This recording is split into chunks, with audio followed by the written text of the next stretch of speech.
Crystal of Atlan is the new MMORPG that's hit the ground running, but that does bring up a really quite important question. Is it truly an MMO?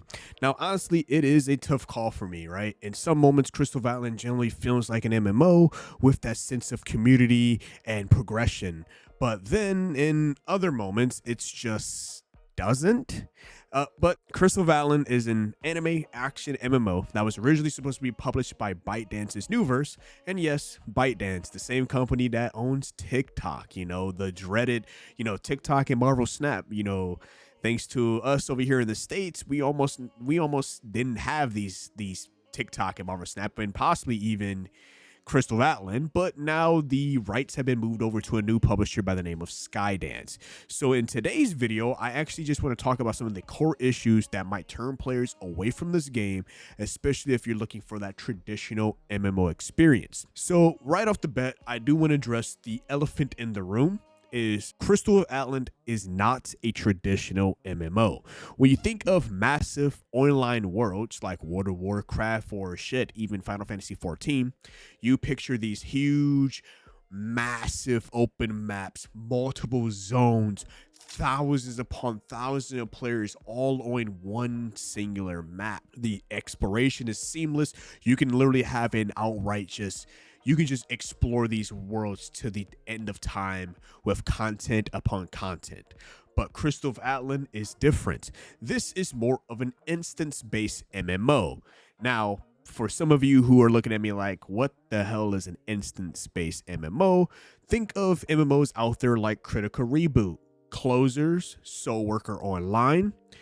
You will be spending essentially with an instance-based MMO is that there is a hub area and everything you do is instance based, right? There are smaller zones rather than a sprawling open world. So essentially you are basically dungeon hopping between the hub areas of the different towns that you would see. And that's not only the thing that breaks the mold. Essentially, this game incorporates an energy system, another thing that definitely tears it away from being an MMO, because I don't remember something like this in the MMOs that I've played.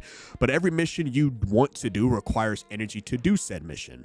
I personally, on live stream, if you guys want to check it out, I will leave it in somewhere, a link somewhere, but I burned right through chapter 1 into just like that. In 3 hours of gameplay, I have theoretically done practically a good quarter of all of the story missions that is available in this game.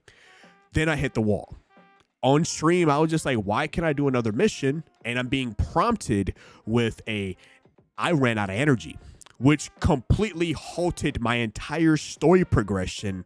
And it's a real kind of kick in the face when you're really looking at it, because it's just like, why do I need energy to do the missions, to progress through your story? And I need to either find things to give me more energy, and I think also I have to I gotta do other quests and stuff to get more energy, or just stop playing for a bit to regain said energy.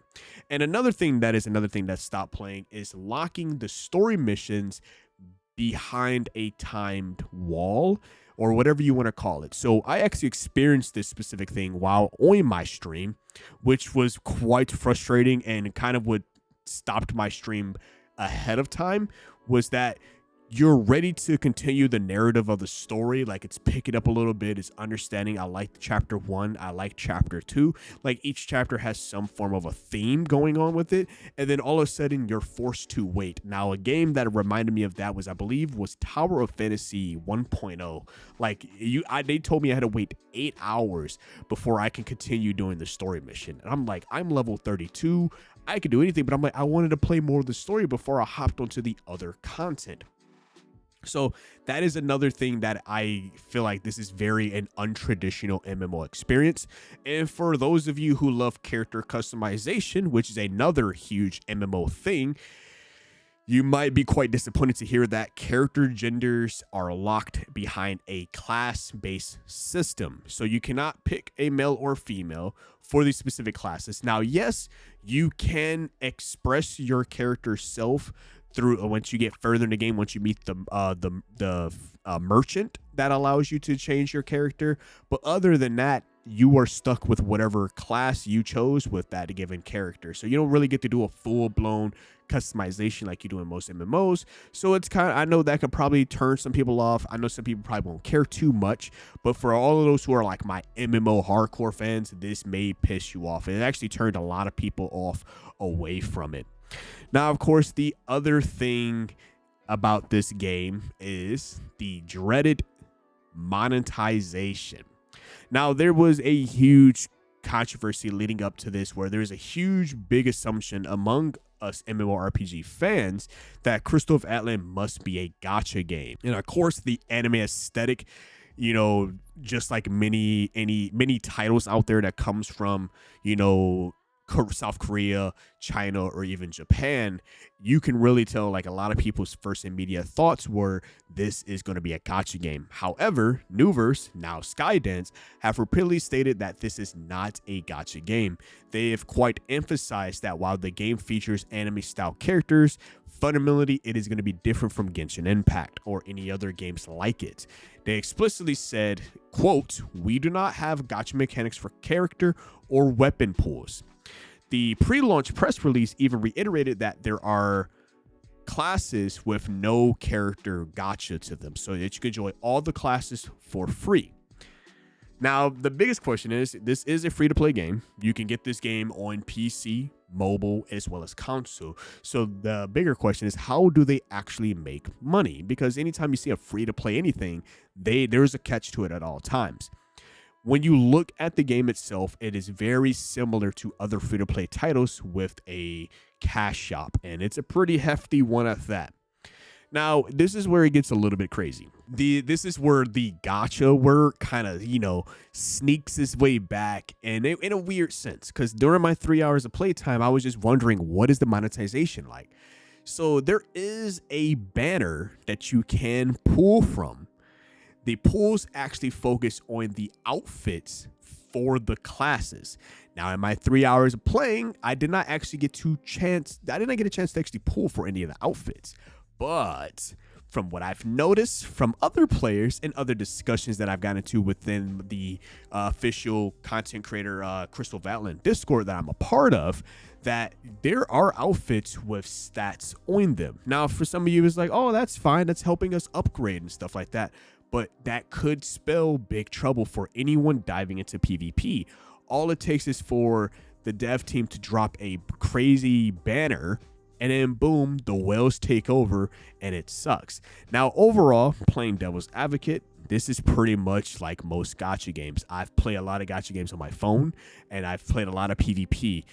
Kind of starting out, you know, you can grind as a free-to-player, but as a free-to-player, you're going to hit that wall where, you know, people with the power of the credit card would definitely excel way past you. Now, of course, you can grind to your heart's content, but if a game does not have a good way of actually helping free-to-players keep up with some of the whales out there, we're going to have trouble. So overall, this is the first couple of days of Crystal of Atlan being out, so they could have a better way around it. Like, for example, I said in my stream that there is a 7-day thing where you get, if you log in for the 7 days, you get yourself your very own outfit, so everybody gets it and stuff like that. They need to have ways to intertwine free-to-players to be able to compete in PvP, because that is another element that I've noticed about this game, is that it does have a focus on PvP, especially when we have esports teams going head-to-head for money in the PvP. So you can definitely tell that that is a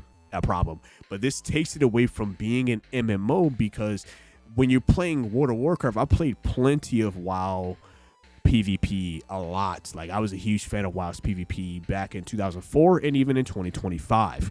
And it's just skill. It is skill. There's some skill into it. There is who can have the better build, who did the better grinding. Even RuneScape, I've done PvP in there. Like, a lot of MMOs, I've done PvP, and even as somebody who is free to play and not spending money upon money, there's ways to get around that. And a system where cosmetic items providing stat advantages can definitely scare a lot of people away from the game. From conversations I've had with players and even lurking in the official Crystal of Atlan Discord, this particular aspect could be a significant turnoff for many people.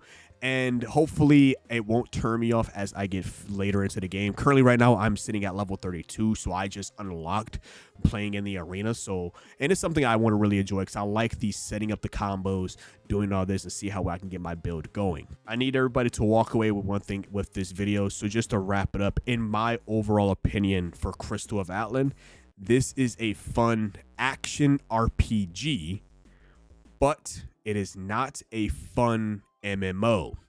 The game just does not have that oomph, right, that so many other MMOs have. Think about titles like World of Warcraft, Final Fantasy XIV, New World, Albion Online, or even Terra.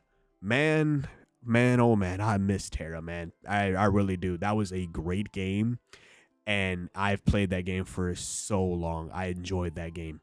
But those games have a scope and a sense of persistent world that Crystal of Atlan just doesn't capture fully.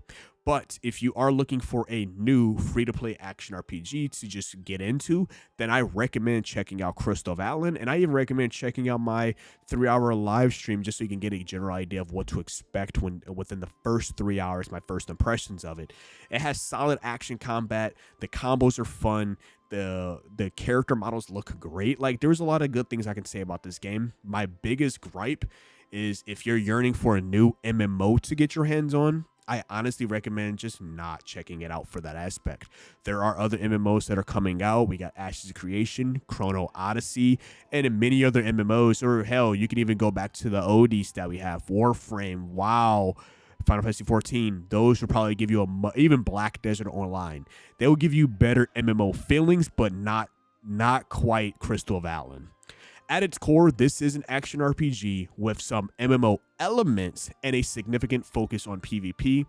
But as an avid casual MMO enjoyer myself, I can tell you that this game is not going to scratch that true MMO itch that we are really needing. So I'd love to hear your guys' thoughts and comments about it in the comment section below. Definitely would love to chat about you guys. I would still continue playing the game because I enjoy the action RPG side of things. I will post some guides if I find some stuff that could really help you out. So it's not a dead in the water game. Right now, last time I checked, it's reached over 1 million players across all platforms as a combined total. So it's really, people are enjoying it, but I definitely wanted to make this video for you all to just show, like, hey, if you're looking to hop into it, it is not truly an MMO. Hopefully that could change at a later date, but it's not going to. I feel like this is kind of like at the core premise of this game. But let me know what you got comments in below.